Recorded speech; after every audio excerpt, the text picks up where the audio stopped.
Hello, everyone. My name is Ashley Fulgar. This is my trifold board on Cambodia. Um, I've always been really interested in this country, and I just find their traditions and their artwork and their architecture super interesting. And the biggest thing I got from researching for Cambodia was actually their temple.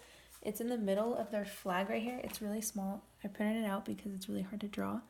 But that's their flag, with the Angkor Wat temple in the middle of the flag, which is actually one of the largest temples in the world, and it's actually it's all made out of stone, and it's actually really cool how they built it. So it sits on top of a swamp, but the way that I built it was actually building, what is it, a moat or something like that? Like where you pretty much trap a water reservoir. So you make a water reservoir and you trap the water inside this space, which keeps the water level at a constant level throughout the year. So the droughts and the lot of rain during the spring doesn't really affect it, so it won't mess up whatever building you're building on top of it. So I thought that was super cool, and it's actually sustained itself for hundreds of thousands of years. And I just think that architectural advancement at that time is just really spectacular. Um, but the food they do eat fried bugs, and if anyone's wondering, they do eat dog. Yes, they do. But it's not seen as a domestic animal. It's more seen as kind of like a food source for people who are poor or people who don't have money to buy, like chicken or beef, or people who can't really go fishing or stuff like that. It's like kind of like plan B. It's not like anything that they really search out for, but it also depends on whether they're Buddhist or not. If they're Buddhist, they're vegetarian. So they do eat a lot of vegetarian food. They do have curries, like other Asian countries. They do have freshwater fish, which is this dish right here. They do have beef, which is this one right here. And I mean, they do grow a lot of rice, so naturally they eat a lot of rice. The religion is majority Buddhist with some Muslim, because they did used to be a predominantly Muslim country, and then with some different branches of Christianity as well. Their entertainment, there's a really wide variety, a lot of traditional, but also a lot of new age modern stuff. This is a newer Cambodian film that I still have yet to watch, but it looks really dramatic and interesting. This top picture up here is actually a picture from a water festival that they do every year, because even spiritually, water is a really big deal for them. It's seen to, rainwater is seen as something that's very holy, and it fertilizes the earth, that helps them grow their crops. And sorry, but I thought that was really cool, and it's really colorful, and it's really pretty. They're dancers as well, which is really traditional, and it was actually recently almost extinct because of a tragedy that they had a few years back, and a lot of the dancers were either murdered or exiled.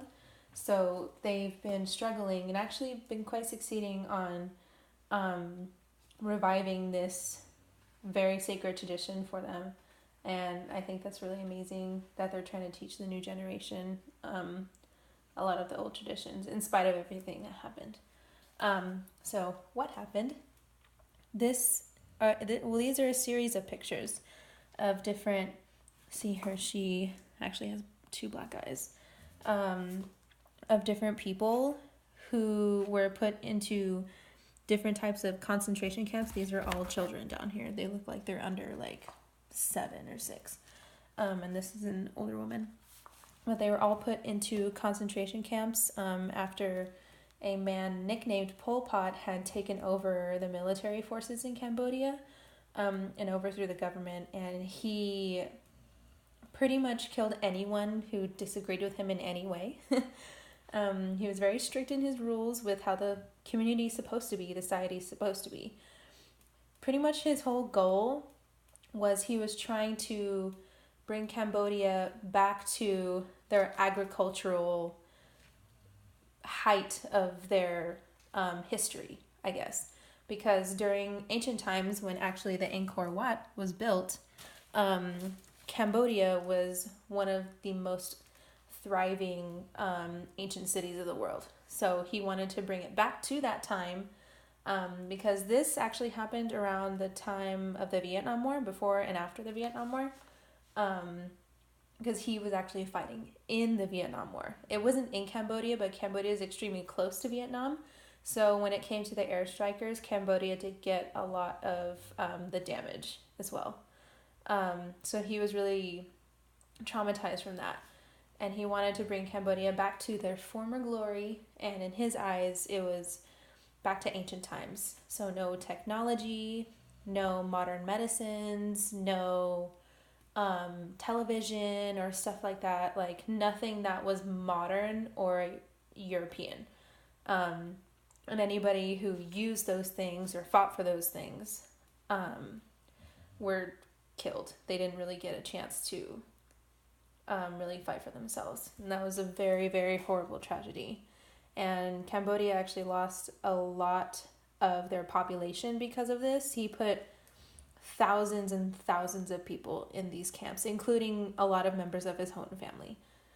So that was an extremely horrible thing, which a lot of people don't really talk about, but it's quite recent. There's a lot of people, especially a lot of people who escaped Cambodia or live in neighboring countries like Thailand or Laos or Vietnam, who remember the specific event.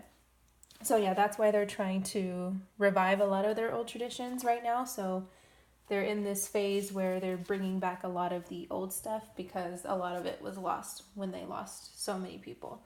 The etiquette is typical with Buddhist traditions, so removing of the shoes, no women with physical contact with the Buddhists, putting your hands together and the bowing, and also bringing the offerings to the Buddhist temple. Those are a lot of